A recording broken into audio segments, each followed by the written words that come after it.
A very big challenge in nuclear families today is, what do you do when you're expecting the second child? How do you prepare the first child for the arrival of the second child?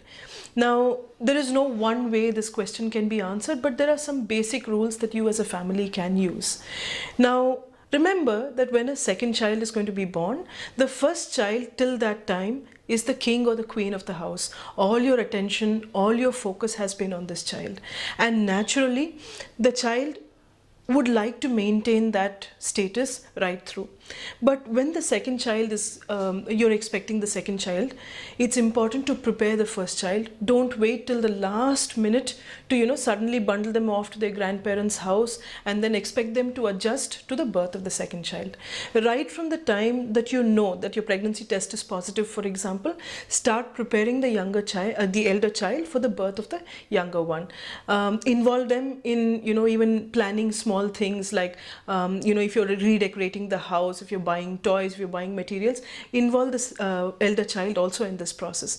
But the most important thing, if you're a mother and you have encouraged the habit of keeping your child with you all the time, please spend this time to let your child spend a lot more time with the father or another primary caregiver like a grandfather or a grandmother who's going to take care of your elder one when you are nursing the younger one, because this is a very important thing. It cannot happen overnight and it cannot happen as soon as the second child is born.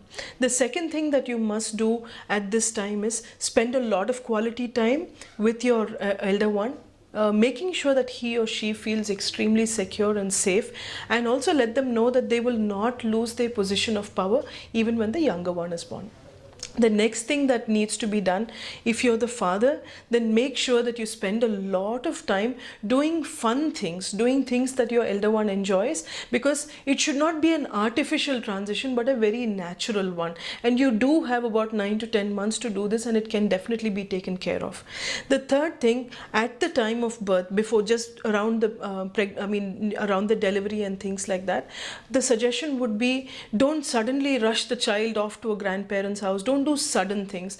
Make it very smooth. Let them know that you're going to the hospital and things like that. For a child, the place hospital is a very traumatic thing. So it's very important for you to let them know that the mother is not specifically ill, but she's going to be giving birth to a child, and that she will be fine and that she will come back.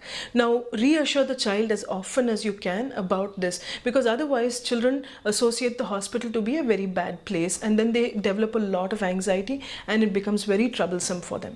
The next thing that you need to do, just after the baby is born, make sure that the elder one gets to see the younger one. Don't frighten them saying this will happen, that will happen. Make it a very natural, happy bonding time between the two children. After you return home, make sure that your elder one gets time to, contribute very positively to the taking care of the younger one. And at the same time, make sure that he or she feels that special space that you've always had has not been exploited. Though you may not be able to give as much time as you did earlier, make sure that you do spend enough time qualitatively so that your elder one feels very much at ease and very, very secure.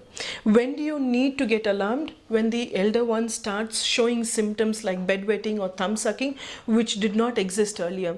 Secondly, when they go overboard taking care of the younger one, because sometimes that is also their way of expressing their insecurity. They feel that only if I take care of the younger one, I will be loved, I will be accepted by the family.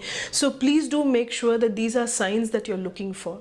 A very important thing, many guests will come home to visit the younger child. If you do know them well, inform them well in advance to make sure that they bring a small gift for your elder one as well, because they also are children, they're also young child, so they also like gifts. So make sure that guests who visit home also bring a gift for your elder one. This way they don't feel left out when everybody is paying a lot of attention to the younger one. It's not an easy phase for you, it's not an easy phase for your elder one, because a lot of changes are happening. In spite of that, if you prepare them well in advance and take care of these small steps, it's a very beautiful transition that you can help your child adapt into.